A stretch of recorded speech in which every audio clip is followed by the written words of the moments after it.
ಇದೇ ಸಂದರ್ಭದಲ್ಲಿ ಪಂಚರಾಜ್ಯ ಚುನಾವಣೆಗಳ ಬಗ್ಗೆ ಕೂಡ ಸಿದ್ದರಾಮಯ್ಯನವರು ಪ್ರತಿಕ್ರಿಯೆ ನೀಡಿದ್ದಾರೆ. ತಮಿಳುನಾಡಿನ ಪ್ರಚಾರಕ್ಕೆ ನಾನು ಹೋಗಿಲ್ಲ. ನನಗಿರುವಂತ ಮಾಹಿತಿ ಪ್ರಕಾರ ತಮಿಳುನಾಡಿನಲ್ಲಿ ಡಿಎಂಕೆ ಗೆಲ್ಲುತ್ತೆ ಅಂತ ಹೇಳ್ತಾ ಇದ್ದಾರೆ ಸಿಎಂ. ತಮಿಳುನಾಡಿನ ಪ್ರಚಾರಕ್ಕೆ ನಾನು ಹೋಗಿಲ್ಲ. ನನಗಿರುವಂತ ಮಾಹಿತಿ ಏನಿದೆ ಅದರ ಪ್ರಕಾರ ತಮಿಳುನಾಡಿನಲ್ಲಿ ಡಿಎಂಕೆ ಪಕ್ಷ ಗೆಲ್ಲುತ್ತೆ. ಕೇರಳದಲ್ಲಿ ನಾವು ಗೆದ್ದೇ ಗೆಲ್ತೀವಿ ಅಂದ್ರೆ ಕಾಂಗ್ರೆಸ್ ಗೆದ್ದೇ ಗೆಲ್ಲುತ್ತೆ ಅಂತಿದ್ದಾರೆ. ಮೈಸೂರಿನಲ್ಲಿ ಸಿಎಂ ಸಿದ್ದರಾಮಯ್ಯನವರು ಈ ರೀತಿಯಾಗಿ ಹೇಳಿಕೆನ ಕೊಟ್ಟಿರುವಂತದ್ದು ಪಂಚರಾಜ್ಯ ಚುನಾವಣೆಗಳ ವಿಚಾರದಲ್ಲಿ. ಒಟ್ನಲ್ಲಿ ತಮಿಳುನಾಡಿಗೆ ಪ್ರಚಾರಕ್ಕೆ ನಾನು ಹೋಗಿರಲಿಲ್ಲ. ನನಗೆ ಬಂದಿರುವಂತ ಮಾಹಿತಿ ಏನಿದೆ ಅದ್ರ ಪ್ರಕಾರ ತಮಿಳುನಾಡಿನಲ್ಲಿ ಡಿಎಂಕೆ ಪಕ್ಷ ಗೆಲ್ಲುತ್ತೆ, ಆದ್ರೆ ಕೇರಳದಲ್ಲಿ ಮಾತ್ರ ಖಡಾಖಂಡಿತವಾಗಿ ಕಾಂಗ್ರೆಸ್ ಗೆಲ್ಲುತ್ತೆ ಅಂತ ಹೇಳ್ತಿದ್ದಾರೆ.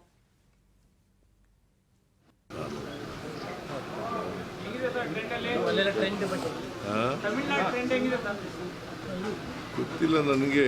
ಇರೋ ಇನ್ಫಾರ್ಮೇಶನ್ ಪ್ರಕಾರ ನಾನು ಹೋಗಿಲ್ಲ ಅಲ್ಲಿಗೆ. ಇರೋ ಇನ್ಫಾರ್ಮೇಶನ್ ಪ್ರಕಾರ ಡಿಎಂಕೆ ಗೆಲ್ತದೆ ಅಂತ. DMK and its alliance.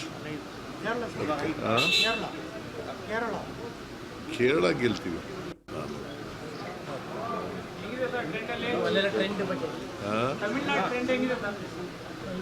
ಗೊತ್ತಿಲ್ಲ ನನಗೆ. ಇರೋ ಇನ್ಫಾರ್ಮೇಶನ್ ಪ್ರಕಾರ ನಾನು ಹೋಗಿಲ್ಲ ಅಲ್ಲಿಗೆ. ಇರೋ ಇನ್ಫಾರ್ಮೇಶನ್ ಪ್ರಕಾರ ಡಿಎಂಕೆ ಗೆಲ್ತದೆ ಅಂತ. DMK and its alliance. Kerala ಗೆಲ್ತೀವಿ. ಸಿಎಂ ಸಿದ್ದರಾಮಯ್ಯನವರು ಭರವಸೆಯನ್ನ ವ್ಯಕ್ತಪಡಿಸ್ತಾ ಇರುವಂತದ್ದು ಕೇರಳದಲ್ಲಿ ಕಾಂಗ್ರೆಸ್ ಗೆದ್ದೇ ಗೆಲ್ಲುತ್ತೆ. ಮತ್ತೆ ಪ್ರಚಾರಕ್ಕಂತೂ ನಾನು ಹೋಗಿಲ್ಲ ತಮಿಳುನಾಡಿಗೆ, ಆದ್ರೆ ನನಗೆ ಮಾಹಿತಿ ಬಂದಿದೆ. ಗೆಲುವು ಸೋಲಿನ ಸಾಧಕ ಬಾಧಕಗಳನ್ನ ನೋಡ್ತಾ ಹೋದಾಗ ಡಿಎಂಕೆ ಪಕ್ಷ ಗೆಲ್ಲೋದು ಖಡಾಖಂಡಿತ ತಮಿಳುನಾಡಿನಲ್ಲಿ ಅಂತ ಹೇಳ್ತಾ ಇದ್ದಾರೆ.